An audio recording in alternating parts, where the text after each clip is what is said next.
don't always get to choose in this life, win and lose in this life, but I'ma prove in this life, we can move in this life. Marie-Philippe Gauthier-Lafrenière, bienvenue au podcast. Je commence straight up de même les podcasts, dans le fond. Ah, OK. Parfait.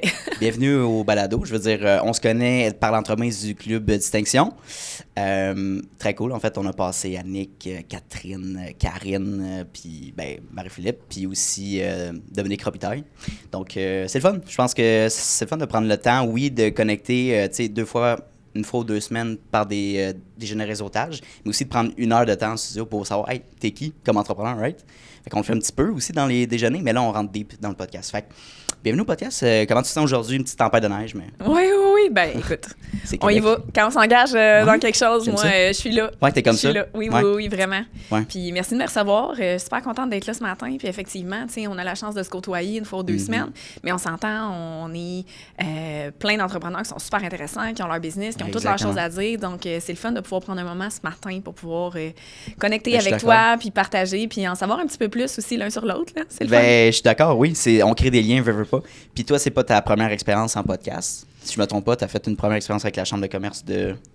Non, c'était pas la Chambre de commerce. Dans le fond, mon beau-frère, moi, Okay. Gabriel Benoît, fait un podcast, ça s'appelle Les Réfléchis. OK. Lui, c'est plus au niveau immobilier. C'est un courtier OK. immobilier et tout ça. Puis j'avais fait aussi, j'avais été approchée, là, parce que moi, j'avais fait un cours en lancement d'entreprise. OK. Donc, par c'est l'aile jeunesse, je crois, là, en justement développement, pour savoir un petit peu les finissants, ils étaient rendus où avec leur business, tout ça, pour pouvoir inspirer les gens aussi qui pensaient partir en entreprise.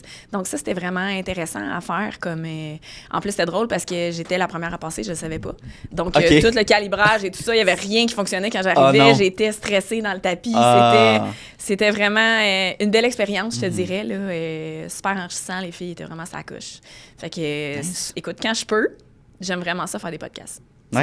Ça me parle beaucoup. Puis je trouve que c'est ça. Ça permet de connecter aussi avec différents entrepreneurs puis de voir un peu je suis d'accord. ce que vous faites vous autres aussi. Là. Ben oui, 100%, parce que moi, c'est une discussion, je veux dire, on se relance souvent la balle, c'est pas question 1, question 2, question 3, comme je t'avais déjà expliqué. Fait que non, écoute, parle-moi un petit peu plus de toi, parle-moi de MPhil Design, mais avant de rentrer dans l'entreprise, je veux dire, parle-moi un petit peu de ton background. T'étais qui quand t'étais à 25 ans, à mon âge? Mon Dieu, je me sens vieille tout d'un coup. Mais écoute... T'as quel âge pour l'audience? Oui, c'est ça. Ouais, c'est ça. 34 ans. Quand même, je suis pas si loin, là. C'était juste bizarre de la façon que tu l'as dit. J'étais comme, oh, ouais, c'est vrai, hein. Je suis plus là. Je suis rendue ailleurs. Mais... pas 34, on s'entend. Ben non, c'est ça. Écoute, j'ai eu un parcours un petit peu atypique. Donc, bon, comme tout le monde, j'ai fini mon secondaire 5. Je savais pas trop où m'en aller. Tu sais, la plupart des gens, c'est difficile là, quand tu sors de l'école de vraiment savoir ce que tu voulais faire. Ouais. J'ai toujours aimé être en contact avec les gens, en relation d'aide, tout ça. Okay. Fait que mes 2 choix, c'était soit psycho ou administration. Tu sais, c'était 2 choses totalement différentes parce que le marketing m'a toujours intéressée, tout ça, la psychologie en arrière de ça. Donc, je suis allée à l'université, là, dans le fond, faire un prix universitaire en sciences humaines d'individus. Je me suis dit que je pourrais toucher un petit peu à tout d'une certaine façon. Je me suis rendu compte que justement, tu sais, tout ce qui était psycho et ces affaires-là, j'aimais beaucoup ça, mais que je pense que je suis trop une personne qui ressent les émotions des autres pour être vraiment... Tu sais, j'imagine que ça s'apprend comme dans n'importe quel domaine, là, mais pour être capable d'être un peu hermétique à ça. J'avais l'impression que j'allais ramener le travail à la maison, un peu comme mes 2 parents avaient fait. Mes 2 parents travaillaient pour la DPJ. Fait que, tu sais, on dirait que ce côté relationnel-là était comme là depuis mon jeune âge, mais j'avais pas nécessairement envie d'aller vers ça. Tu voulais faire une coupure entre le professionnel et le personnel. Exactement. OK. Mais tu vois, au final, je regarde ce que je fais aujourd'hui, puis je rentre dans la bulle des gens.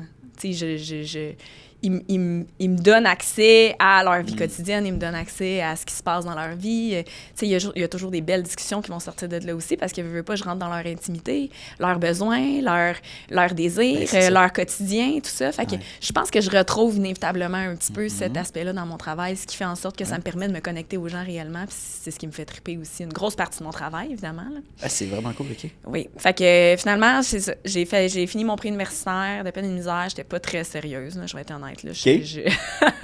J'étais beaucoup moins assidue que je l'étais. Un prix universitaire qui prend 2 ans, ça m'a pris 3 ans. Ah, c'est pas super. C'est pas super, mais quand même. des histoires de 4-6 ans, là, fait que... Ouais, c'est ça, exact. Mais ouais. Après ça, je suis déménagée à Québec, parce que moi, je suis une fille originaire de Joliette. J'étais allée à Québec pour aller justement à l'Université Laval, pour aller faire administration. Je faisais des cours de soir parce que justement, il me manquait une couple d'équivalence. Bref, j'ai fait une session Je me suis rendu compte que j'étais pas prête psychologiquement à ça. Puis je vivais des défis personnels aussi parce que mon père, ça faisait longtemps qu'il était malade. Fait que moi, toutes les fins de semaine, je descendais pour aller m'occuper de lui parce qu'il était encore à Joliette. Fait que je me retrouvais un petit peu dans un rôle de proche aidant. Puis mon père est décédé. Là, donc, j'ai comme pris une année sabbatique pour vraiment penser à moi parce que j'avais toujours été un petit peu dans un mode adulte. Fait que je priorisais d'autres choses dans ma vie. Puis c'est correct, puis je suis contente de l'avoir fait en date d'aujourd'hui. Mais ça a fait en sorte aussi que, justement, j'ai pu me poser les bonnes questions. Puis là, je me suis rendu vraiment compte que j'avais besoin d'avoir ce côté créatif-là dans mon quotidien, mais relation d'aide d'une autre façon plus positive que d'aller vraiment en relation d'aide avec des gens qui vivaient des défis au niveau personnel. Tu viens chercher, tu viens amener de la créativité aussi. Oui, c'est ça, exactement. Des beaux projets concrets aussi. Donc, je me suis lancée, j'ai débuté à Québec, dans le fond, ma technique en design. Et je l'ai terminée, en fait, ici, là, dans le coin de Terrebonne-Mascouche. Oui.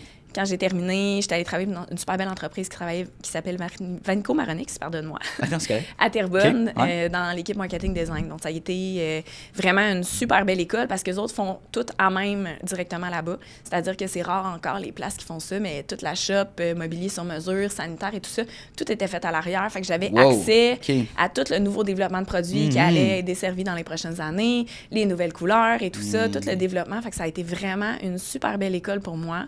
Par contre, je me suis rendu compte que d'être en arrière d'un ordinateur, à pas avoir accès justement aux clients et tout ça, c'était quelque chose qui était problématique. Là. J'avais besoin de cette connexion humaine-là dans mon quotidien. Ce qui a fait en sorte que je suis une fille à la base de restauration. Retourner en restauration, aller faire mon cours de lancement d'entreprise. Puis après ça, je suis vraiment partie à mon compte. OK. Là, on se situe à quel âge? Ça fait quoi? Ça fait 8 ans que j'ai mon entreprise. Fait que fait que, mettons, 27 ans, si mon compte est bon. Ça ressemble pas mal à ça. Mettons, 26, 27 ans, là, j'ai vraiment débuté dans Comment le ta mère te voyait quand tu t'es développé et tu as décidé de te lancer à ton compte et tout ça? Comment... Ma mère et moi, c'est une belle complicité, un peu challengeante. On va dire ça comme ça. Oui, OK. Je veux dire, j'ai voyagé avec ma mère, on s'entend bien, tout ça, mais ma mère, elle est très surprotectrice, on va dire ça comme ça. Elle veut le meilleur pour moi. Mais ce qui fait en sorte que des fois, elle a beaucoup de craintes. Donc, il y a des choses que j'ai faites, puis c'est pas des mauvaises choses, là, mais il y a des choses que j'ai faites dans ma vie que je lui ai dit après coup. Fait que ça a fait partie un peu de ça aussi parce que souvent, elle avait tendance à jeter un peu son anxiété sur moi. Ben oui, exactement. Fait que, tu sais, je vais te donner un topo. À 22 ans, j'ai acheté mon premier condo. J'y ai dit quand j'avais signé papier puis j'avais donné le dépôt. Fait que, tu sais, ça te donne un peu... Pour pas avoir le speech, t'es trop jeune, fais pas ça, toi, je l'ai vu qu'elle... Mais après coup, tu sais, elle était super contente puis elle l'a vu que... Fait que des fois, c'est ça. Tu sais, t'apprends à gager un peu avec ça. C'est intéressant. Est-ce que tu as des frères et sœurs? J'ai une sœur, une demi-sœur. T'es-tu proche de ta sœur? Oui. Oui? C'est back in the days, parce que c'est une demi-sœur. Je te dirais que c'est plus vers 20 ans, vu qu'on a 11 ans de différence, là, qu'on a commencé justement à avoir une relation plus positive. Mais oui, ma sœur... Non, j'aime ça poser des questions au niveau de la situation familiale, savoir, est-ce que les parents étaient entrepreneurs ou ils l'étaient pas, au contraire, c'est quoi la synergie par rapport à ça. Puis justement, j'ai une demi-sœur aussi, puis c'est en vieillissant qu'on se rapproche vraiment, tu sais. C'est intéressant. Explique-moi, je veux dire, tes premières années de démarrage, comment ça s'est passé? Ça a été quoi le plus gros casse-tête en lancement? Bien, c'est sûr que quand tu te lances en entreprise, la première chose, c'est de te faire une clientèle puis de te faire c'est ça, une espèce de background parce que là, tu n'as rien à montrer, tu n'as rien à oui, tu es compétent, mais il faut que tu te prouves d'une certaine façon parce que la confiance n'est pas nécessairement encore acquérie, il n'y a pas nécessairement des gens qui te réfèrent et tout ça. Fait que moi, j'ai eu la chance, en fait, d'avoir un ami qui, ça faisait vraiment longtemps qu'il me talonnait, là. Ça, c'est quand même drôle, qui me talonnait, dans le fond, parce que quand j'étais chez Vanco Maronix, on s'était rencontrés parce que à mon vernissage, quand j'ai fini mon cours, puis il m'avait proposé, viens travailler avec moi et tout ça. Puis j'avais un de mes amis dans ma technique qui avait été travailler avec lui, puis il était comme, Marie, je veux repartir la section résidentielle de l'entreprise, parce que les autres, c'est une ébénisterie qui faisait beaucoup de commercial dans les dernières années, avec le crash de 2008 et tout ça. Fait que là, ils voulaient repartir cette section-là. Il y avait tout le deuxième étage de l'ébénisterie, puis ils sont quand même stédés, là, on va se le dire. Là. Eux autres, ça fait au-dessus de 35 ans qu'ils font ça. Wow! OK. Donc, là, ils me talonnaient. Là, moi, ça me tentait pas. Là, j'étais comme, je sais pas, tu sais. Fait que là, finalement, j'ai accepté. Puis c'est un peu comme ça que je me suis lancée vraiment à 100% dans MPhil Design. Tu sais, que je suis devenue officiellement une Inc. et tout ça. Mais écoute, ça a été super positif pour moi parce qu'inévitablement, en étant bien ancrée comme ça, il y avait de la clientèle qui rentrait walk-in. Fait que ça m'a permis de me faire une clientèle. Ça m'a permis justement d'avoir des gens super compétents autour de moi qui font ça depuis très longtemps au niveau du mobilier sur mesure. J'avais déjà un bagage en étant chez Vanico Moranex, mais là, ça a été comme next level. J'ai appris vitesse grand V. Honnêtement, ça a été... Je me suis vraiment jetée dans le vide, là. Parce qu'on s'entend. Le cours de design est très surfacique, beaucoup axé sur la créativité.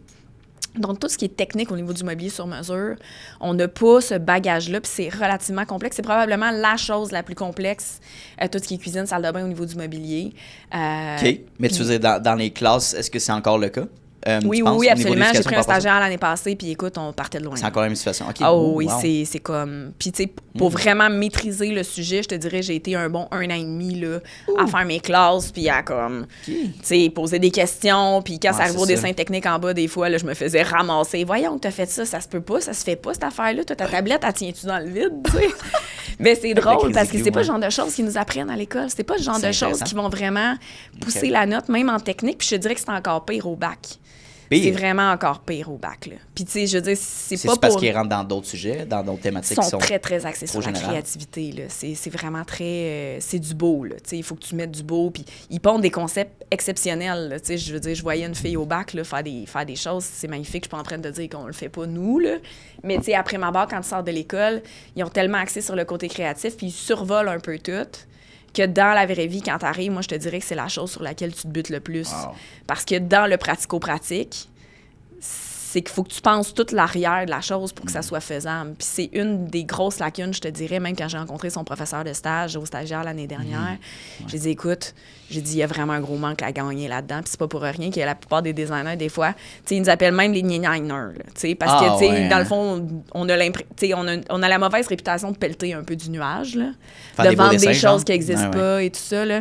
Fait que, tu sais, c'est là aussi que tu vas distinguer un designer d'expérience ou une designer d'expérience avec quelqu'un qui n'en a pas, justement. Tu sais, c'est par rapport au plan, par rapport à ce qu'ils vont remettre, par rapport à justement, tu sais, les détails techniques, parce que nous, le gros que les gens voient et aiment voir, c'est la créativité. Mais dans les faits, pour que tes choses se fassent puis que ça soit dans un budget respectable, il faut que tu comprennes comment les choses sont faites aussi. Tu mets une niche de douche, ben il faut que tu souffles ton mur.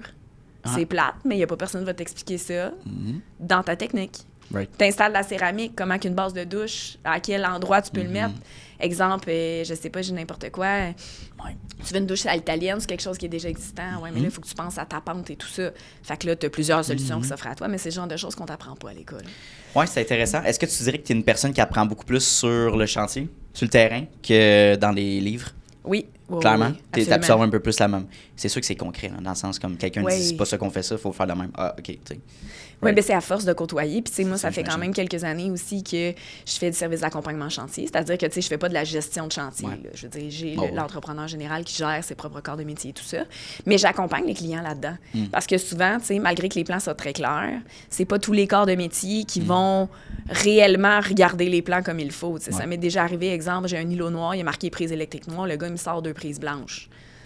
Là, moi, j'arrive là, comme la pas fine, tu sais, qui est comme, écoute, as-tu regardé ton plan? Mais il n'y a pas personne qui me l'a dit. Oui, mais le plan, il est sur l'îlot, là. Tu l'as dans ton visage, là.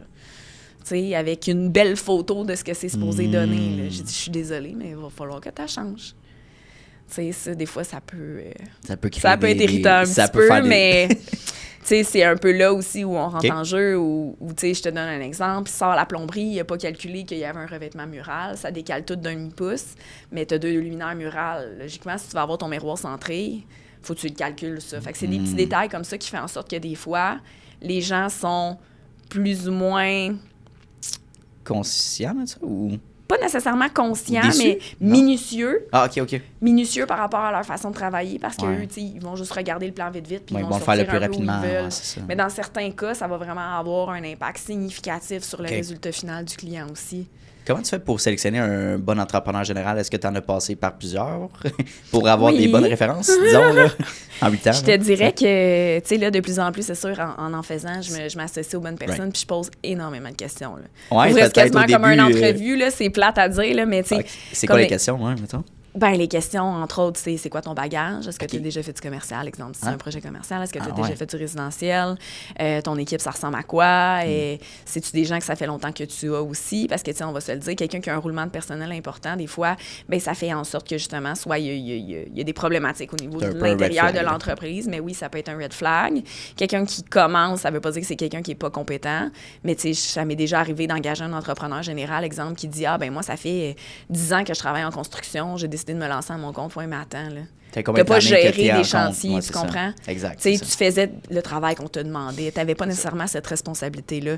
Donc, c'est sûr que tout ça, je vais demander les horaires de travail. Parce que ça aussi, ça m'est arrivé, c'était une horreur. Des gens qui rentrent à 11 h le matin. Parce que c'était pas assez rodé?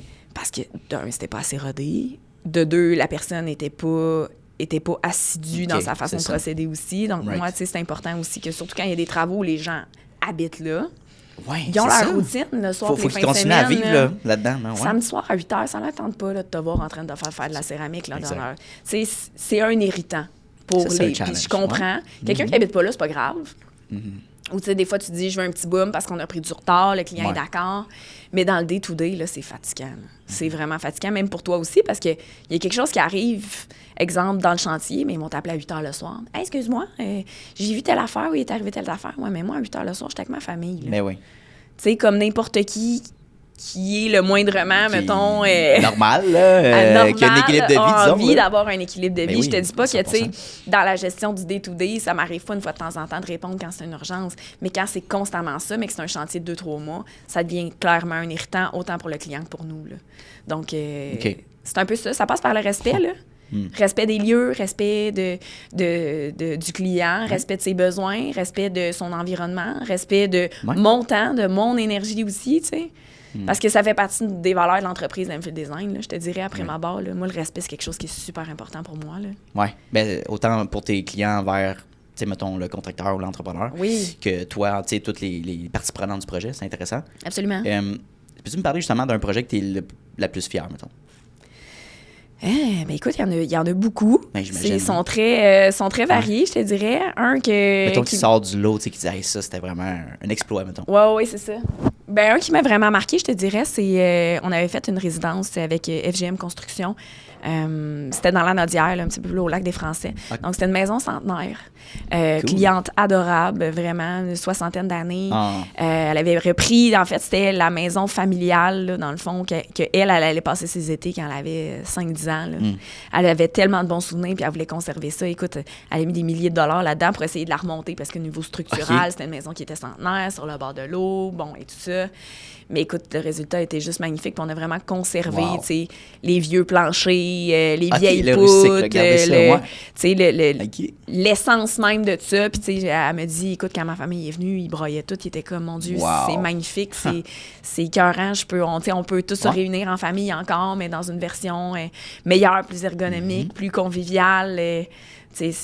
Pour moi, ça, c'est ma paye d'une certaine façon de voir que, que vous pouvez, que les gens... que mes clients puissent continuer à profiter de leur vie puis avoir des meilleurs moments familiales dans un environnement qui les ressemble puis qui correspond à leurs besoins. Pour moi, ça, c'est magnifique. C'est wow, là. C'est vraiment wow. C'est une belle histoire. Puis, je trouve ça vraiment cool ce que tu fais puis ce que tu offres au niveau de tes services parce que souvent, les gens vont peut-être s'épuiser ou se tanner de vivre dans leur maison et ils vont vouloir vendre la maison pour aller acheter ailleurs, pour voir d'autres choses. Mais des fois, c'est peut-être juste de revamp puis de refaire une section, de faire une extension, refaire sa cuisine, tu sais, comme changer son environnement, mais tu sais, juste légèrement. Puis c'est comme, hey, j'aime finalement mon environnement de vie, finalement. Tu sais, c'est pas nécessairement les 4 murs que je suis tanné, là, c'est juste de changer un peu tes habitudes, ta routine. Ne veux pas que tu sois tanné, là, de ça. Fait que je le vois vraiment de même. Oui, puis je te dirais l'enjeu, là, tu sais, je veux dire, c'est pas un scoop que je vais t'apprendre là, présentement, là. Tout coûte plus cher. Retrouver dans un même quartier, exemple, t'aimes vraiment ton quartier, mais ta maison, il y a des irritants. Retrouver la même chose pour un prix, puis tu sais, on va se le dire aussi, quand t'achètes une maison qui est pas neuve, inévitablement, il y a aussi des irritants, là. Fait que, tu sais, la question se pose, puis de plus en plus, tu sais, même hier, j'avais une nouvelle cliente qui m'appelle, écoute, on est dans vendre ou rénover, là. On a fait évaluer la maison, puis on essaie de trouver de l'espace vers l'intérieur parce qu'on aime notre quartier, mais racheter dans le même quartier plus grand, ça va nous coûter beaucoup trop cher. Tu sais, fait il y a une question de coût là-dedans. Là. Oui, c'est ça, exactement. Fait que oui, il y a définitivement comme une tendance, je crois, aussi à rénover puis à remettre un petit peu de sous. Tu sais, les gens, il y a 5-6 ans, qui ont acheté leur maison à des prix qui faisaient... qui était à ce marché-là, à ce moment-là, un petit peu plus accessible. On ne se le cachera pas. Tu sais, tu peux aller chercher jusqu'à 80 % de la valeur de ta maison en date d'aujourd'hui. Fait qu'exemple, une maison que tu as achetée 250 000, qui en vaut 500 aujourd'hui, ben tu peux aller rechercher quand même la liquidité entre ton 250 puis le 80 % du 500 000 pour la réinjecter dans ta maison. Fait que ça peut être quelque chose d'intéressant, tu sais, au renouvellement d'hypothèque, de pouvoir considérer cette option-là, tu sais, si évidemment les paiements le permettent et tout ça. Les gens ne savent pas ça. C'est quand même intéressant. Mais oui, c'est quelque chose qu'on peut regarder avec des courtiers hypothécaires qui se fait super bien. C'est une belle façon, justement, de pouvoir avoir accès à une rénovation puis à permettre à votre maison de bien vieillir avec la famille ou avec les nouveaux besoins grandissants. Fait que moi, je trouve que je pense qu'on s'en va là aussi. Là, on se leurra pas. Là. Mais même les coûts de construction, là, c'est assez faramineux aussi. Là. De faire une nouvelle construction, de repartir à zéro, d'acheter quelque chose. Oui, mais juste des terrains. Il n'y en a plus tant que ça, des terrains à vendre. Puis, tu sais, souvent, les terrains qui sont à vendre, ben c'est loin. Tout dépendant des secteurs, soit c'est loin ou soit c'est... C'est moyen. Ben, par exemple, avoir un terrain à Mascouche-Terrebonne à 5-6 000 pieds carrés, c'est autour de 200 000, mais tu n'as pas de construction dessus, là. Right. Fait que c'est sûr que ça devient de moins en moins accessible pour le commun des mortels, là, je vais dire ça de même, là, mais... Moi, je pense qu'on revient un petit peu dans le co-living, tu sais, mettons familial, d'avoir une grosse maison, d'avoir tes grands-parents, tes parents, tout ça, ensemble, plus d'avoir cette vibe-là. Parce que, un, c'est peut-être plus avantageux financièrement, mais deux aussi, je pense, de reconnecter. Là, je m'éloigne un peu par rapport à ça, là, mais avec la COVID, je pense qu'on s'est justement éloigné, puis on a besoin de se reconnecter. Puis je pense que ça, c'est comme une réponse à l'immobilier tellement dispendieuse. On peut-tu trouver une manière de mettre de l'avant un peu notre valeur familiale. Fait que je trouve ça beau, là. Le co-living, en fait. Oui, absolument. Puis je ferais du pushing là-dessus. La population est vieillissante, là, on ne se le cachera pas. Ça non plus, c'est pas un scoop. Non, ça aussi, on sait que... Puis, le gouvernement le voit parce que le gouvernement, justement, il offre des subventions présentement pour... Je me souviens plus c'était quoi les montants, là, je te dirais pas n'importe quoi, mais il offre des subventions pour les personnes qui voudraient faire des logements accessoires, là, exemple, Fait que c'est une belle alternative super intéressante aussi. Exemple, les enfants sont partis ou justement, les enfants veulent rester. On veut faire un logement accessoire au sous-sol ou on veut faire un agrandissement sur le côté, faire une intergénération. C'est vraiment des choses qui sont intéressantes à regarder là, au niveau des subventions gouvernementales. Et c'est quand même quelques milliers de dollars là, que le gouvernement peut octroyer. C'est substantiel quand même. Oui, non, ça reste intéressant, regarder ça. Parle-moi un petit peu de ton processus. Disons que je suis un client qui t'approche. On commence par quoi, puis on finit par quoi? OK. Bien, c'est sûr qu'il y a différentes options. Moi, j'aime dire que je m'adapte aux clients. Tu sais, je suis pas une vendeuse dans l'âme, dans le sens où moi, c'est plus quels sont tes besoins. Explique-moi, parle-moi de toi, puis tout ça. Puis après ça, je vais te proposer ce que je considère que tu as réellement besoin. Puis après ça, ça sera à toi en tant que client, de voir si ça correspond à tes attentes, à tes besoins. Donc, c'est sûr que la première étape, c'est toujours une visite à la maison. Donc, on prévoit une visite à la maison, on fait le tour ensemble, je prends des photos, je prends des mesures, on discute des besoins, on regarde des Pinterest. Déjà, on va regarder aussi avec l'espace de disponible, est-ce que les idées que le client a sont réalisables ou pas. Qu'est-ce qu'il y a à faire? On regarde un peu. Souvent, je vais demander aux clients s'ils veulent déplacer des murs, ces choses-là. Amenez-moi les plans de construction originaux. Puis, tu sais, souvent, les gens ne le savent pas. Mais des maisons en haut de 75-80, souvent, l'urbaniste des villes conserve les plans originaux de la maison. Fait que s'ils les ont pas, ils peuvent appeler à l'urbaniste. Parfois, ils les ont en PDF la journée même, tout dépendant des villes. D'autres fois, ils vont faire imprimer d'autres plans papier au bout d'une semaine ou deux. Fait que c'est quand même quelque chose d'intéressant aussi à savoir si vous pensez faire des rénovations éventuellement. C'est quand même pour voir un peu c'est quoi les murs porteurs, qu'est-ce qu'on peut déplacer à moindre coût et tout ça, est-ce qu'on a besoin de jouer dans la structure. Fait que la première visite, c'est vraiment de faire le tour du projet ensemble. Suite à cette première rencontre-là, moi, j'envoie toujours un estimé détaillé en fonction des services. Donc, au moins, ils savent un peu à quoi s'attendre. Ça va-tu m'en coûter 1 000 $? Ça va-tu m'en coûter 10 000 $? Ça va-tu m'en coûter 20 000 $? C'est tout dépendant. Là. On s'entend le buffer pour 20 000 $, c'est parce que souvent, c'est une rallonge plus une maison complète. Là. C'est ça, on est plus là-dedans. Donc, par la suite, s'ils acceptent, c'est un dépôt de 35 % simplement. On part avec la conception 3D, donc on va vraiment aller faire toutes les pièces, les environnements, tout ça en 3D. petite présentation là, en Zoom par la suite du processus. On envoie le PDF. Les clients peuvent venir avec les modifications jusqu'à temps qu'on arrive à l'aménagement parfait qui leur convient à 100%. Après ça, on va faire des rencontres choix de couleurs et matériaux qu'on appelle. Okay. Donc, soit on va chez les fournisseurs, soit je me présente à la maison avec quelques échantillons. Donc, on fait vraiment tous les choix de couleurs. Là. On va choisir la céramique, les coulis, les bandes de finition, la peinture, les revêtements de fenêtres, les poignées, les armoires, le quartz, les luminaires. Écoute, name it, on fait le tour au complet. Fait que c'est quand même une belle grosse rencontre, mais c'est intéressant parce que justement, les clients, ils voient vraiment puis ils peuvent toucher. Puis là, ils sont énervés. Là. C'est le fun. Souvent, ils sont très, très enthousiastes. Là, nice. Par la suite, on va faire les modifications là, avec les choix de couleurs que les clients ont fait là, directement sur le 3D. Puis on va renvoyer des rendus photoréalistes. Donc, les rendus photoréalistes, c'est vraiment des rendus qui parlent d'eux-mêmes. Là. Photo, en 3D, en 3D là, vraiment. Là. Ça ressemble à une photo là, avec les vraies dimensions et tout ça. Fait que ça permet de valider aussi les choix que les clients ont fait. Donc, parce qu'ils voient là, visuellement, tu sais pas. Absolument. C'est vraiment le fun. Par la suite, on passe au dessin technique. Donc, dessin technique, c'est tout ce qui est accompagnement, plan et tout ça qui vont servir à avoir les soumissions de vie. Donc, on passe par plan de démolition, plan de construction pour les nouveaux murs, nouvelles divisions et tout ça. Tout ce qui est plan électrique, donc luminaires, les encastrés, leur positionnement, les switches, y a-t-il des gradateurs, y a-t-il des prises électriques à certains emplacements. Tout ce qui est plan d'ébénisterie. Annexe pour tout ce qui est comptoir ou vitrerie sur mesure, ce genre de choses-là, cellier, etc., etc. Okay. Donc, ça, c'est comme un peu le guide pour faire tes rénovations. Fait que ça, c'est le guide qui va permettre à l'entrepreneur, à l'électricien, au plombier, à l'ébéniste de savoir exactement qu'est-ce qu'ils ont à faire, qu'est-ce qui va où au niveau des choix des matériaux, découpe de céramique, installation de céramique. Écoute, tout est là-dedans. C'est le plan de référence qui traîne sur le chantier, peu importe la grosseur du chantier tout le long.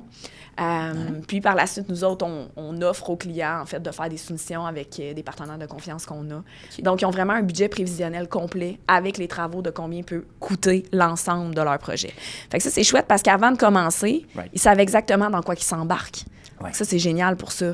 Ben, c'est le fun. Puis je pense que, tu sais, c'est des projets assez, je veux dire, dispendieux, mais c'est un investissement important.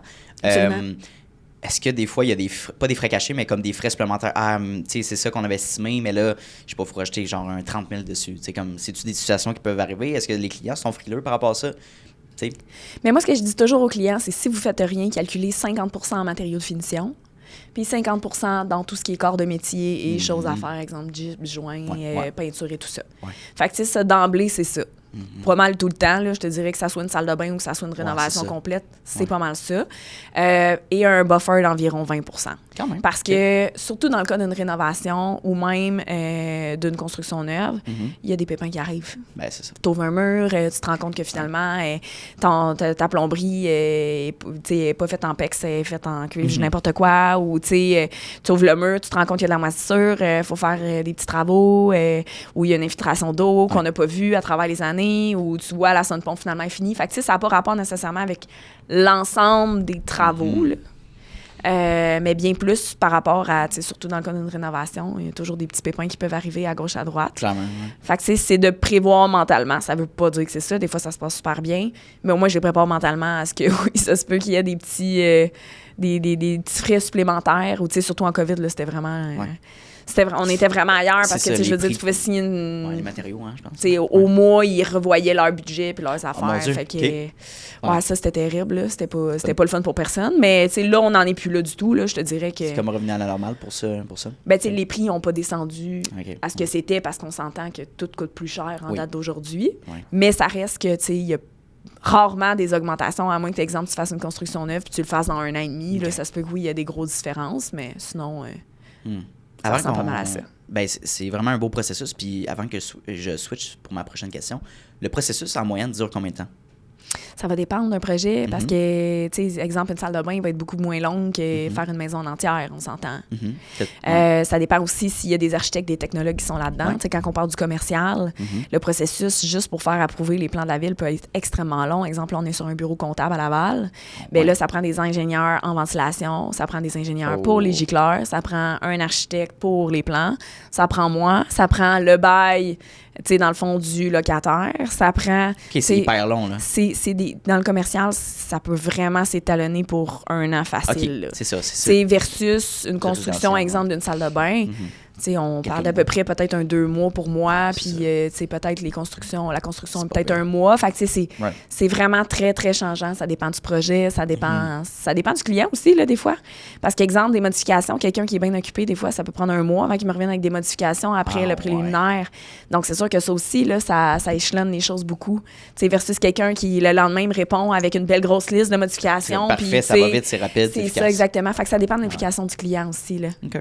Fait qu'outre nous, ça dépend de beaucoup d'autres facteurs et beaucoup d'autres... Tu as tes guidelines, mais je veux dire, si tu te fies à comme 10 autres parties prenantes, puis là, il faut que les autres soient coordonnés ensemble, oui, 100%. Puis au Québec, on le sait, là, je veux dire, au niveau de la construction, il y a des permis, c'est plus long, les délais sont là. Fait que... Puis les villes, j'ajouterais les villes. Les villes... OK, ouais. Règle générale, admettons, là, je regarde Mascouche, ils sont super efficaces, là. Une journée, ils vont t'envoyer les plans de construction, approbation des plans, 2 semaines. Mais tu regardes Laval, ça peut prendre 2 mois avant qu'ils te renvoient un courriel pour te dire « Excuse-moi, nous avons remarqué que sur le plan, il n'était pas indiqué telle affaire. Est-ce que tu pourrais m'envoyer ces trucs-là? » Mais toi, ça fait 2 mois que tu attends ton plan. Là. Ça fait 2 mois que tu attends ton approbation pour pouvoir commencer tes travaux. Donc, inévitablement, là, la ville va avoir quand même un impact. Je ne savais pas de ville en ville, c'était différent par rapport à ça. Oui. Mais tu sais, la lourdeur, là, justement, là, du système fait en sorte que sur certaines villes, ça peut être extrêmement long. Plus une grande ville aussi, mettons Laval, Montréal, ça doit être... c'est pas les mêmes enjeux, là, c'est sûr. Mais ça dépend parce que c'est par secteur aussi. Ah, OK. Aussi, ouais. OK, quand même. Marie-Philippe, dans le fond... Comment? Tu sais, parce que tu m'as dit au début du podcast que c'était beaucoup par référencement. Je suis sûr que tu as eu des clients organiquement, fait que tu connaissais pas. Comment tu préqualifies ce genre de clientèle-là? Tu faisais mon organique versus mon référencement? Bien, référencement, c'est, disons, quelqu'un... Non, mais ça, je comprends le principe, là. C'est plus dans le fond... Organique, je dis, mettons, Instagram, quelqu'un a vu, ce qui est cool ton post, OK, je serais intéressé par tes services. Comment ça fonctionne? Fait que là, comment tu préqualifies cette personne-là? En fait, c'est toujours de la même façon, là, que ça soit une référence ou pas, je vais téléphoner. Okay. Donc, on va discuter de son projet, c'est quoi les délais, c'est quoi son budget, parce que ça, tu sais, il veut pas, tu sais, pour n'importe qui, moi, je préfère être très, très franche dès le départ, là, t'as 10 000 pour faire ta cuisine, même si tu la fais, ça sera pas possible, je suis désolée, on est rendu en 2025, malheureusement, c'est pas assez, même si tu irais pour du Ikea. Donc, tu sais, c'est sûr qu'il y a une question de budget aussi. Pas nécessairement que je focus que là-dessus, mais il faut que ça soit réaliste. Dans le meilleur des mondes, là, surtout quand on pense à refaire une cuisine, une salle de bain, même si tu irais magasiner chez Rona puis tu prendrais une vanité chez Home Depot, il y a des frais reliés à ça, surtout quand les gens ne sont pas nécessairement qualifiés pour faire ces travaux-là non plus.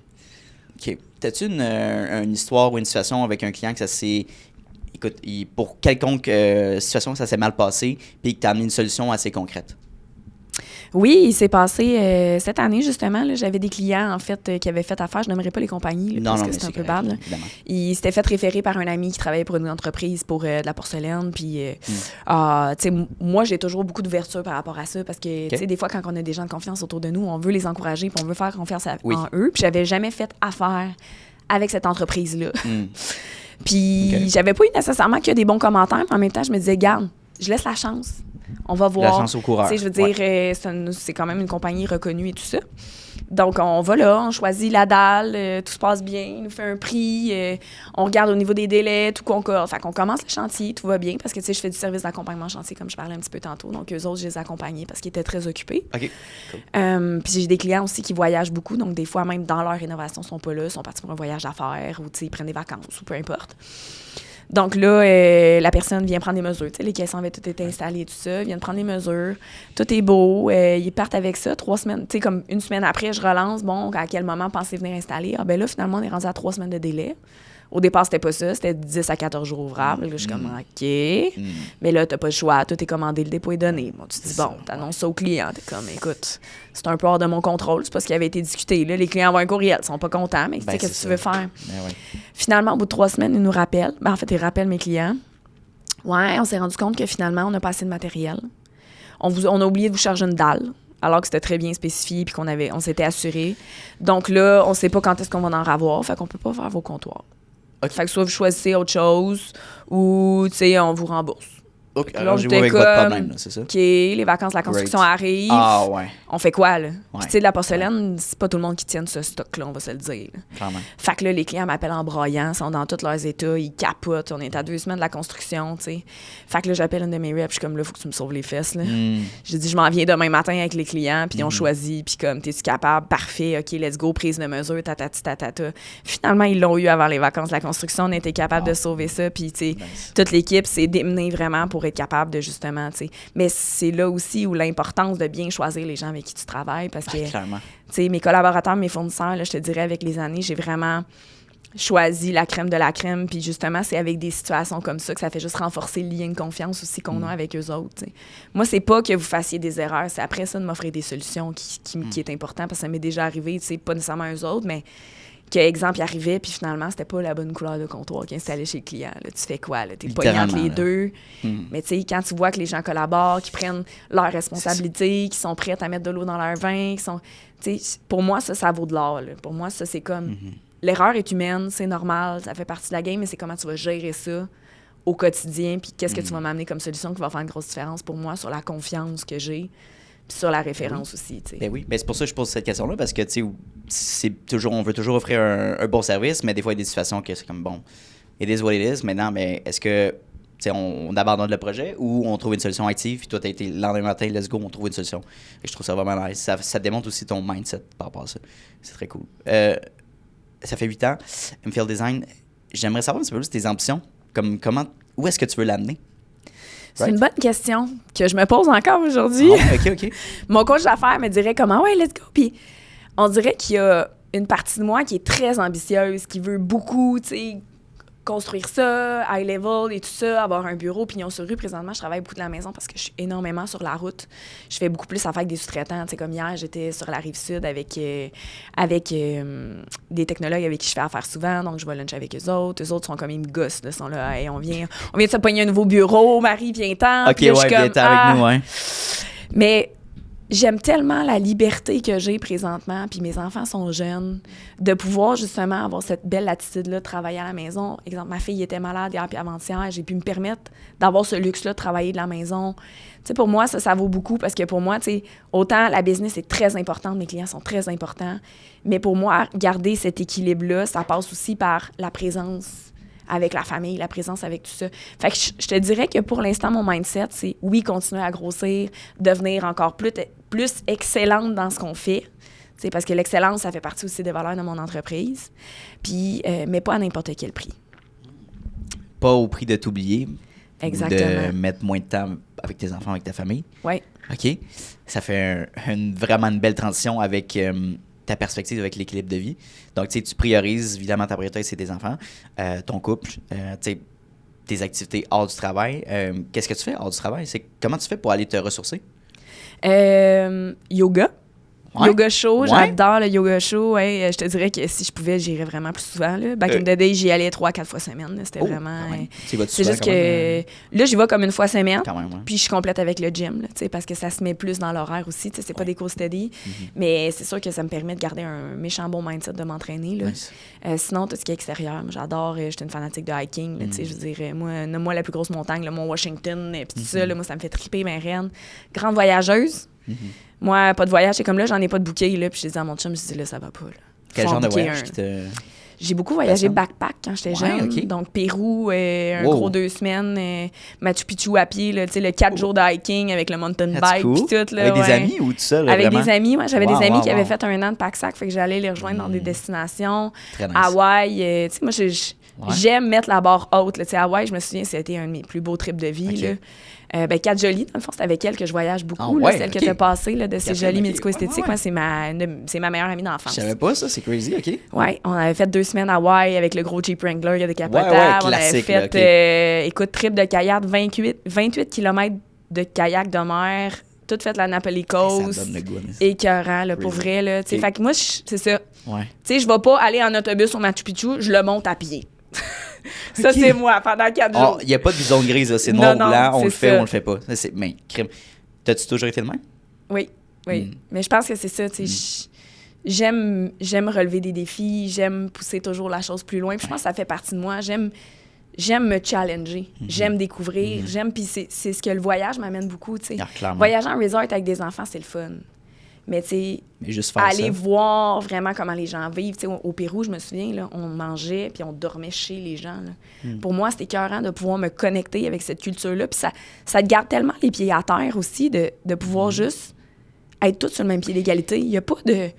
Puis moi, supériorité, genre. C'est ce que j'aime aussi. Puis je pense que les gens qui me connaissent puis qui me côtoient peuvent dire, peu importe où tu vas être, peu importe combien tu vas faire d'argent, moi, c'est ça, c'est la base, c'est l'être humain. Pour moi, c'est important d'être capable de me connecter avec ça. D'être sans jugement, de vraiment comme comprendre comment les autres vivent. Puis tu sais, ça me ramène un peu à mon travail encore là. Je sais qu'on est plus au niveau personnel. Ben, clairement. Mais oui, tout ce côté-là, plus connexion humaine, de voir un peu, je trouve ça super important, vraiment. Je pense que c'est nécessaire pour faire un parcours de développement personnel, tu sais. D'ouvrir ses horizons, surtout en affaires, je veux dire, il faut toujours être curieux, innover. Fait que, tu sais, d'aller peut-être découvrir différentes cultures, tu sais, puis des fois, c'est même pas dans des contextes business, je veux dire, hey, j'ai vu ça, genre, dans la rue, puis je suis comme, OK, je pourrais peut-être l'appliquer, tu sais. Fait que, mais c'est intéressant, tu rencontres des bonnes personnes, puis comme les voyages, quelqu'un qui mettons, qui fait du resort ou même qui a peur de voyager, tu sais, qui a peur de sortir de sa zone de confort, comme, qu'est-ce que tu lui conseillerais, tu sais, toi qui as voyagé dans ce genre de pays-là? Fait que, ben, tu sais, c'est sûr que c'est inévitable qu'arrivent des pépins, là. Puis moi, je peux te le dire, puis Catherine pourra t'en parler, là. Il m'arrive... avec l'inattendu, là, tu sais, dans le fond. Il m'est arrivé une couple de pépins, là. Tu sais, nous autres, là, c'est le running gag. Prévois-toi à peu près 1000$ de buffer quand tu voyages avec Marie, parce que c'est sûr qu'il va arriver quelque chose, à quelque part. C'est trop bon, ça, OK. Tu sais, pour faire... longue histoire courte, on était en Italie, on a pris un scooter, on s'est crashé avec. Ça a coûté un scooter, moi puis Kat. Écoute, ça a été... En tout cas, au Portugal, j'avais loué un auto avec une autre amie avec qui on a voyagé. On a tanké char diesel, on était pognés sur le bord de la rue. C'était écœurant. Sinon, écoute, il y a des choses que je peux pas dire. Le premier voyage avec mon conjoint, on était allé en Colombie. Puis on avait pris un taxi, on s'est fait taxer par des policiers. Fait que là, aller vider les 2 cartes de crédit, escorté par les policiers au coin de la rue pour aller vider, je te jure. Fait que, tu sais, il m'est passé une couple de péripéties, mais en même temps, ça te ramène. Puis, tu sais, moi, je me souviens très bien, cette scène-là, mon conjoint, il était de même, là, tu sais, stressé vraiment à fond. Puis moi, je riais. Comme de nervosité. Puis je me disais, fuck, voir que ça m'est arrivé, mais de l'autre côté, je me disais, hey, il va sûrement nourrir avec sa famille avec ça.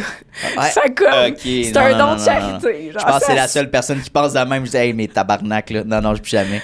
Mais ouais, genre... Ben, tu sais, c'est le genre de choses que tu veux éviter, mais... Mais je veux dire, toi, personnellement, c'est comme... Tu décides comment tu te sens dans ce moment-là, puis ça vient pas te chercher tant que ça. Ben, tu sais, c'est sûr que ça tu dis fuck, mais... Je veux plus jamais vivre ça, je veux pas voyager, tu sais, ça peut être un... Right? Traumatique? Non? OK. Tabarnouche. Mais tu sais, moi, je me dis... Fondamentalement, je crois en l'être humain qui est bon. Ça s'arrête là. C'est hot. Fait que, tu sais, à partir du moment où tu te dis ça, t'as plus la crainte de ça non plus. Tu sais, c'est sûr qu'il faut que tu checkes, là. Je veux dire, tu veux pas te mettre, mettons, tes 2 filles, tu vas pas aller promener dans une ruelle sombre à 3 h du matin, là, je veux dire, au Nicaragua, là, mettons, là, dans une ville pauvre. Là, on s'entend, là, tu sais, j'ai une certaine logique à ça. Mais, tu sais, il faut que tu fasses confiance à la vie, à un moment donné, là. Ouais, je suis d'accord. Faut que tu te laisses aller. Puis c'est le même en business aussi, là. Tu sais, il faut que tu suives ton instinct, là. Ton instinct est très, très fort, là. Il est très, très bon. Moi, je fonctionne beaucoup par instinct. Tu sais, puis c'est drôle, je parlais avec mon technologue hier, puis... Tu sais, c'est la première fois que je rencontrais son équipe, puis où il me disait, Crème Marie, tous les clients que tu m'amènes, c'est du bon monde. Ils ont toutes une esti de belle vibe. Ils sont tous 100% all-in. Ils ont confiance en toi. Tu sais, tu le vois quand ils arrivent. C'est comme... C'est déjà... Mais c'est ça. Je fais confiance aux gens aussi. Tu sais. Ça se ressent aussi, là. C'est ça, la connexion humaine, au fond, là. Oui, je suis d'accord. Je pense qu'on a des meilleures connexions avec certaines personnes, un meilleur fit. Mais d'avoir déjà... Tu sais, même, t'as même pas rencontré personne, tu pars avec la base de je sais que c'est un bon humain. Je veux dire, on n'est pas né mauvais, là. Non, mais c'est non. nos expériences de vie, notre environnement qui peut nous modeler, mais à la fin de la journée, on veut donner du bien, on veut recevoir du bien aussi. Je te dis pas que je m'entends bien avec tout le monde. Comme n'importe quel humain, il y a des meilleurs matchs que d'autres. Ouais, mais ça s'arrête au fait que quand il y a du respect, quand il y a une certaine base de confiance, en voulant dire, gars, je te donne le bénéfice du doute, on voit comment ça se passe. Pour moi, c'est super important. Ça a déjà joué contre moi, ça dit en passant. Je veux dire, c'est normal, ça fait partie de la game. Mais en même temps, je trouve que c'est la beauté de la vie de juste avoir une belle ouverture. Puis, tu sais, je suis curieuse de nature, donc inévitablement, je vais poser beaucoup de questions. Right. Je vais avoir, tu sais, envie de connaître les gens, de voir un petit peu c'est quoi le background. Fait que c'est le fun. C'est très cool, Marie-Philippe. J'ai une bonne question à te poser. Ça fait un lien aussi à tout ça, le succès, le voyage et tout ça, mais la business, c'est quoi ta définition du succès? Ou simple que ça? C'est de me lever le matin, d'aimer ce que je fais, d'avoir une liberté de temps, d'avoir une liberté d'énergie. C'est ça. C'est pas plus compliqué que ça. C'est pas tant...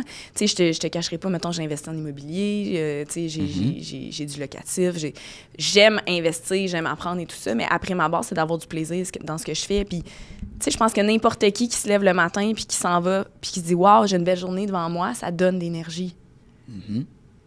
Puis, pour moi, c'est ça le succès, là.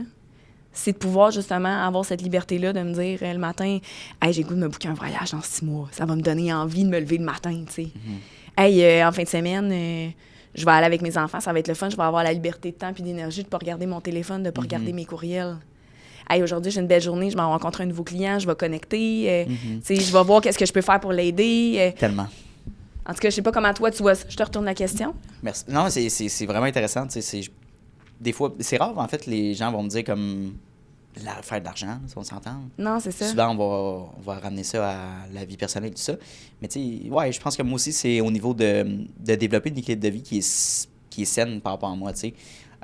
J'ai vécu quand même une pause que je travaillais beaucoup. Puis, en fait, je savais pas quoi faire quand j'étais seul. Tu sais, fait que je remplissais ce temps-là pour travailler. Ouais. Fait que j'ai appris à faire des choses que, tu sais, développer des hobbies que j'étais comme, hey, je savais pas que j'aimais ça, mais j'aime ça en faire tout seul. Je suis pas obligé de toujours appeler à un ami, tu es disponible pour remplir ce temps-là chaque fin de semaine, tu sais. Je suis pas obligé d'être avec du monde tout le temps, là. Fait que, puis c'est sain, là, puis c'est vrai dans notre vie, on est tous confrontés, même si c'est une vie familiale complète, des amis, tu vas toujours, tu sais, tu vas aller te coucher tout seul ou tu vas être dans une situation, tu vas veiller peut-être tout seul, on sait pas, là. Une situation que tu vas être confronté à toi-même, fait que t'es aussi mieux de développer un amour pour toi, tu sais. Et non d'aller chercher ça chez les autres, tu sais. Fait que ça, c'est un cheminement, j'étais là-dedans. Fait que ouais, tu sais, c'est ça, fait que avoir des bonnes relations amicales, amoureuses, puis avoir une bonne relation business, pas que ça soit toxique dans le sens de faire de l'argent pour faire de l'argent. Tu sais, pourquoi, mettons, tu veux faire 100 000 de plus cette année?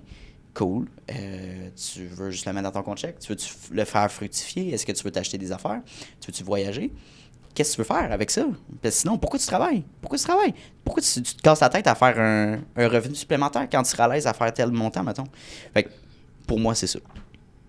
Ça fait-tu du sens? Ben oui, absolument. Okay. Absolument. Je bois tes paroles. Ouais? pour moi, ça fait énormément de sens. Ouais. Puis, tu sais, je vais faire du pushing là-dessus parce que c'est tellement dur de pas se perdre dans l'entrepreneuriat quand tu es passionné de ce que tu fais. Ben oui. Puis moi-même, je l'ai vécu. Là, je veux dire, j'ai fait une mononucléose là, tellement que j'avais travaillé. C'est pour ça qu'aujourd'hui, en date d'aujourd'hui, je veux pas revivre ça. Si je revis ça, je vais retourner comme employé salarié puis je vais faire mon punch-in, punch-out, tu comprends? Voilà, puis tu sais, c'est pas pour rien que dans la population, au niveau, c'est prouvé que les entrepreneurs, c'est eux qui ont le plus gros taux de dépression, là. Parce qu'on a tellement tendance à être passionnés puis à vouloir en faire plus. Puis, tu sais, nous autres, c'est pas une to-do list qui finit un jour, là. Ça finit jamais, là. Il va toujours avoir quelque chose qui va se rajouter. Inévitablement. On peut toujours prendre avance, peut toujours faire quelque chose. Fait qu'il faut apprendre à juste faire, hey, garde, c'est fini. C'est assez. Stop. Là, c'est un temps pour autre chose. J'aime vraiment ça. Puis c'est important aussi parce que la journée où, exemple, j'ai n'importe quoi, tu vends ta business, tu décides de faire autre chose, il faut que tu aies une autre identité que juste ton entreprise. Oui. Définitivement, là. Puis tu sais, t'en parles, c'est important d'être capable d'être toute seule, puis d'être bien avec soi-même, puis de se sentir complice sans cette entreprise-là. Ben, c'est ça.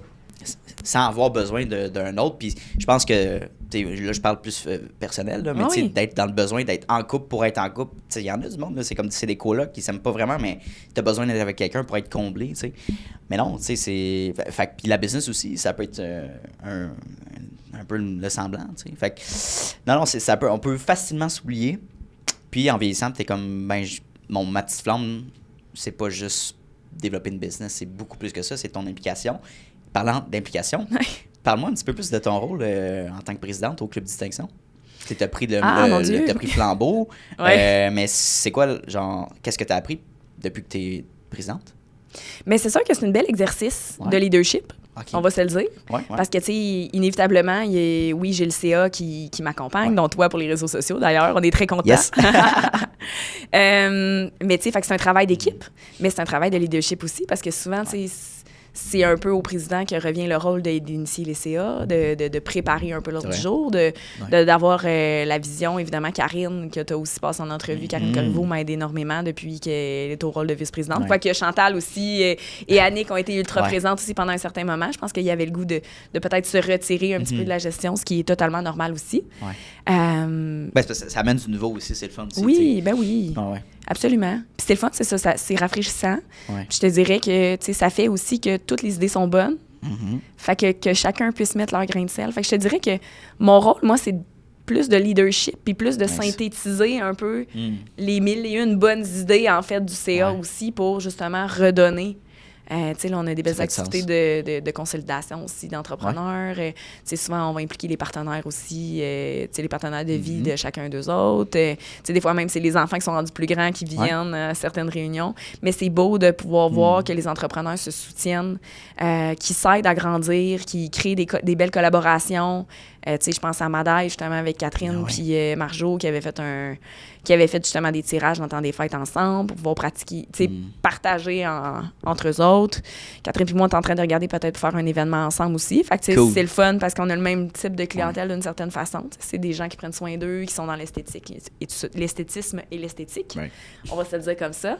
Donc, c'est le fun de pouvoir s'aider comme ça à s'élever, là, vraiment. Puis je crois que de toute façon, après ma barre, le Club Distinction, lorsque Chantal, ta maman, a parti ça, c'était un peu dans le but aussi de s'inspirer, de se motiver, de pouvoir partager puis de s'élever plus haut, là. Non, c'est beau. Puis je suis contente de m'impliquer davantage, justement, autant en tant que membre que pour les réseaux sociaux. Je me suis dit, c'est des belles personnes, je veux développer quelque chose. Puis il y a une partie aussi de s'impliquer dans un groupe de réseautage, que c'est des amis, c'est des professionnels.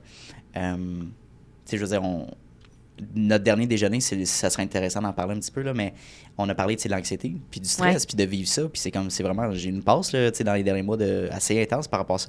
Fait que je trouvais ça cool qu'on en parle ouvertement, c'est comme quasiment un tabou, genre c'est surtout, quand on est entrepreneur, on a comme l'aspect d'un entrepreneur qui n'a pas de faiblesse, qui est fort, qui, tu sais, surtout mettons la famille te voit de même, c'est comme ça va toujours bien, tu fais toujours plus d'argent, tu sais. Fait que non, c'est des sujets intéressants qu'on peut discuter avec d'autres personnes qui vivent ça. Moi, je trouve que c'est un concept incroyable que, genre, faites-le l'exercice d'aller dans des groupes de réseautage, Club Distinction. Mais, tu sais. Oui, absolument. Mais c'est sûr que moi, peu importe la personne puis dans le domaine où tu es, c'est important. Si ce n'est que juste pour apprendre à mieux t'exprimer en public. Oui. Tu sais, il y a beaucoup de belles... de beaux skills que tu vas acquérir, excuse-moi l'anglicisme, de beaux skills que tu vas acquérir en faisant partie de ça, comment bien te présenter, comment bien présenter ton entreprise. Parce que remonte il y a 3 ans, je pense, quand je suis allée, qu'est-ce que tu fais? C'est quoi ton nom? C'est quoi ton titre? Attends un peu, là. Comment je me présente? Comment je me présente? Comment je présente mon entreprise? Tu sais, en date d'aujourd'hui, j'ai beaucoup plus été capable de mettre de mots exactement sur qu'est-ce qu'elle me fait le design, qu'est-ce qu'elle me fait le design recherche. Fait que ça t'aide aussi en tant que entreprise, surtout quand tu es en start-up ou quand tu es un jeune entrepreneur, à dire « Hey, je suis normal de vivre ça. Je suis normal de ça. » Puis de te donner des outils pour être capable, justement, d'aller reacher plus haut. Exact. Puis d'être capable d'être humain là-dedans, parce qu'il n'y a pas personne qui peut mieux comprendre un entrepreneur qu'un autre entrepreneur. Parce que peu importe le domaine où on est, on va se le dire, on vit approximativement les mêmes défis. Oui. Défis d'avoir des gens qualifiés, quand c'est une entreprise avec plus d'employés. Défis avec la clientèle, aller chercher de la clientèle. Défis d'avoir justement une visibilité sur les réseaux sociaux maintenant qui est super important. Oui. Défi d'avoir une image de marque forte, défi de bien se présenter, bien parler en public, défi de bien comprendre, c'est justement qu'est-ce qu'on apporte, c'est quoi notre plus-value, c'est pourquoi qu'on fait ça. T'sais, c'est aussi large que pourquoi j'ai choisi ce domaine-là, pourquoi, qu'est-ce qui me passionne réellement. Ça t'aide à évoluer puis à te poser exactement les bonnes questions. T'sais. Pour ça, moi, je trouve ça génial. Je le recommande fortement à n'importe quel entrepreneur qui n'a pas vécu ça, là. Ouais, faites-le. Faites-le. Des fois, ça peut être effrayant de s'ouvrir ou justement de sortir de sa zone de confort, de parler de nous, parler de notre entreprise. Moi, j'ai vraiment hâte à ma présentation dans 2 semaines. Là. J'ai hâte, j'ai commencé à préparer tout ça. Puis je vais te parler aussi d'une idée que j'avais pour un atelier après l'enregistrement, excuse-moi.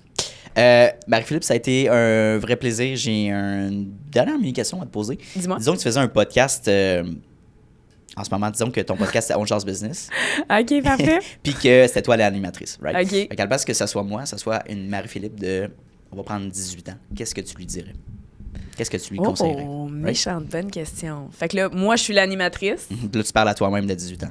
OK, parfait. Ben écoute, faut que tu aies du plaisir dans ce que tu fais. Continue à grandir, parce que c'est ça qui te garde jeune, peu importe l'âge que tu vas avoir. Right. Puis, aie pas peur de faire des erreurs. Parce que la réalité, c'est que c'est les erreurs qui vont te faire grandir. Puis peu importe le nombre de fois que tu vas tomber, il va toujours avoir quelque chose de plus beau quand tu vas te relever. Puis je pense que, tu sais, ça fait partie de la vie personnelle, ça fait partie de la vie de business.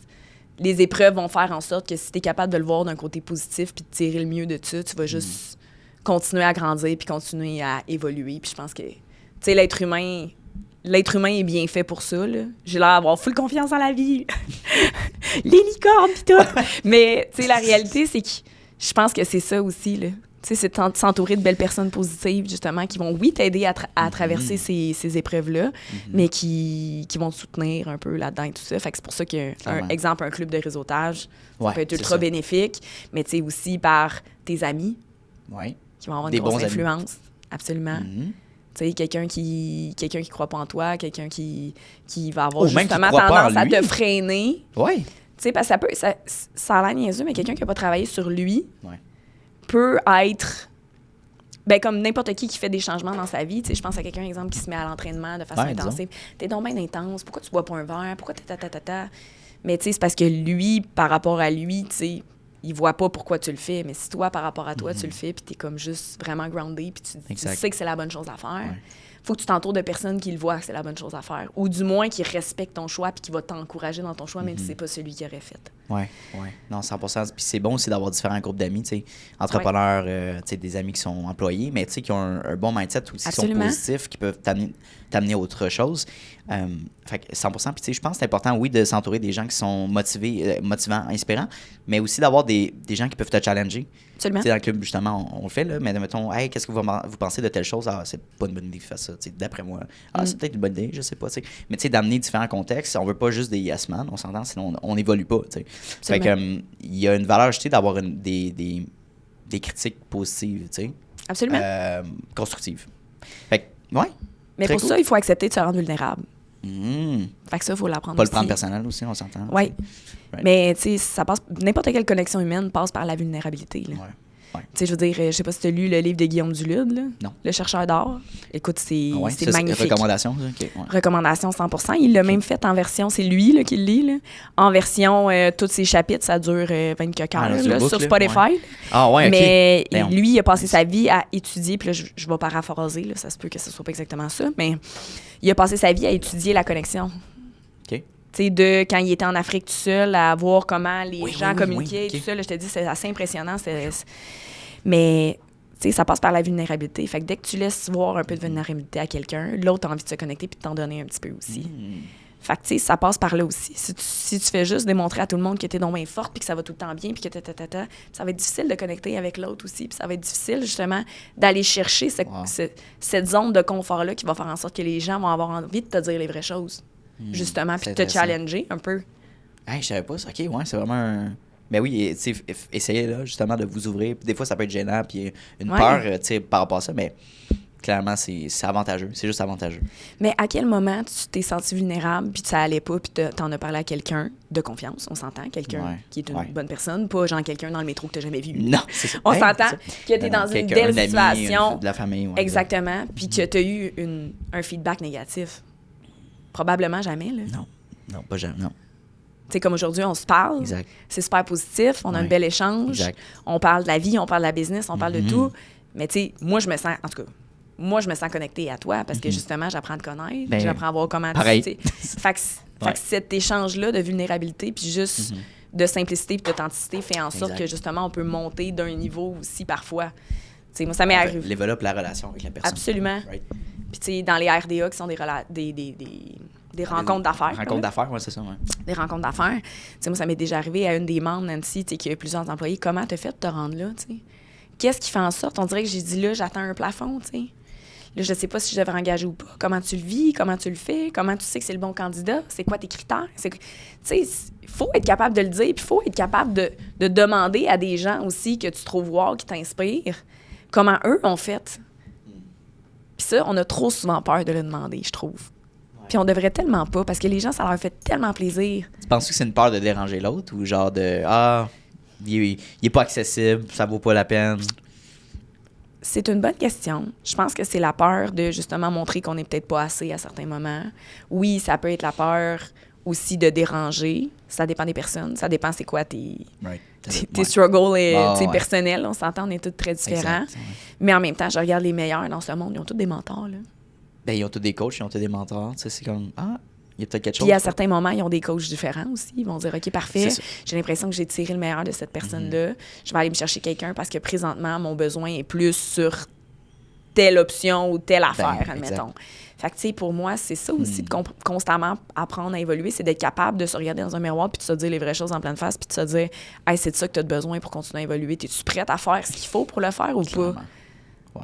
Puis c'est correct, là, les gens qui ont envie de rester à un certain statu quo pendant une certaine période de temps, d'être dans leur zone de confort aussi, c'est correct. Mais, tu sais, je pense qu'entrepreneurs, en tout cas, tous ceux que j'ai rencontrés, règle générale, qui réussissent bien, c'est des gens qui, justement, ont cette espèce de petite flamme-là qui fait en sorte qu'ils ont envie toujours d'aller pousser plus loin.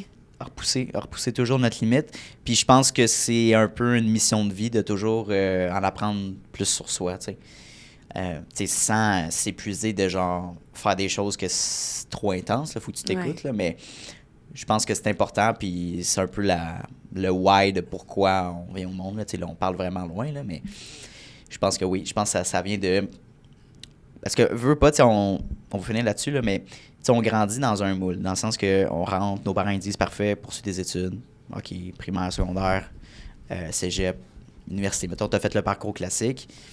J'ai ma job steady, je sais pas, je suis en couple, j'ai une belle maison, j'ai un enfant et demi, un chien, perfect, excellent société, un beau char, les deux, un beau char, tu sais, un enfant et demi, c'est assez statistique, là. Mais t'es rendu à 30 ans, puis burn-out. J'ai tous les piliers, là, j'ai de l'argent dans mon CELI, je voyage une fois par année, ça va bien, mais je suis pas heureux. Why? Ça, c'est un gros sujet qui vient me chercher, puis j'en parle souvent dans mes podcasts, parce que c'est vrai, tu sais, puis c'est comme, ben c'est parce que t'as pas pris le temps à savoir qu'est-ce que toi, t'es qui toi? Qu'est-ce que t'aimes faire? Fait que prenez le temps, puis investissez en vous, en des voyages. Des voyages, moi, je le vois comme un investissement personnel et non une dépense. Les gens me disent, si je pourrais faire d'autres choses là, plutôt que mettre 2000$, mettons. Mais tu sais, cette expérience-là, tu vas peut-être pas la vivre, on sait pas. Là. Fait que découvrez. Right? Mais je trouve ça triste, les gens, tu sais, c'est comme, ils ont suivi le moule ou la recommandation d'un parent qui dit « Prends-toi une job stable, puis tu fais correct, tu ne te casses pas la tête. » Qu'est-ce que t'en penses?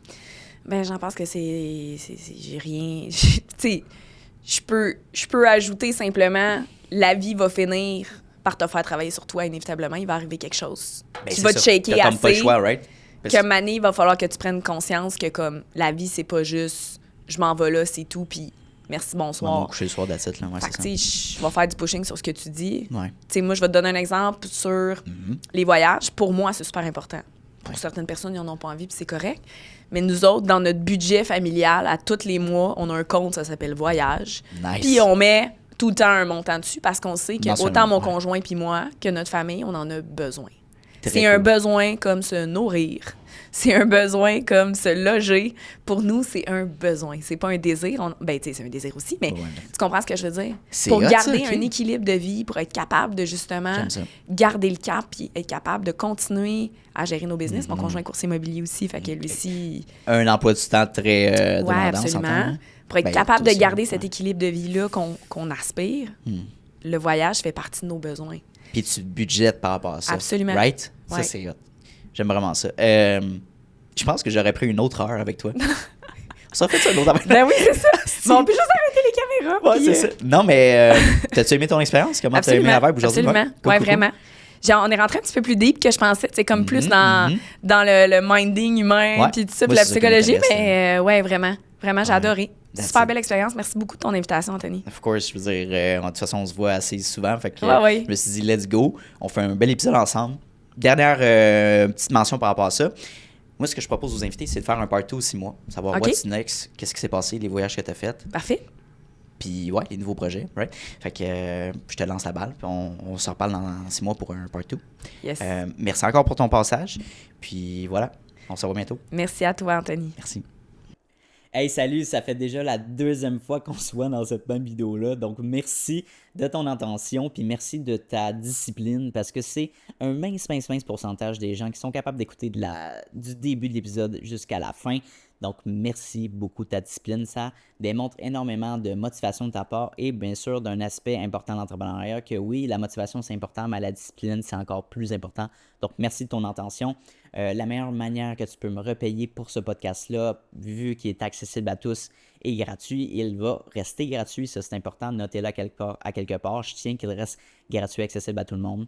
En fait, c'est tout simplement de repartager le podcast dans des Instagram Stories, d'en parler avec tes amis, d'envoyer le lien à tes amis. Hey, Mathis, va donc écouter cet épisode-là. C'est super intéressant. Ça vaut de l'or. Puis, ça va me permettre d'aller faire croître le podcast à un niveau exponentiel. Donc, merci beaucoup pour ton aide et ton intérêt pour le podcast. Et bien sûr, on se revoit la semaine prochaine dès jeudi midi pour un nouvel épisode. Donc, bonne journée à toi.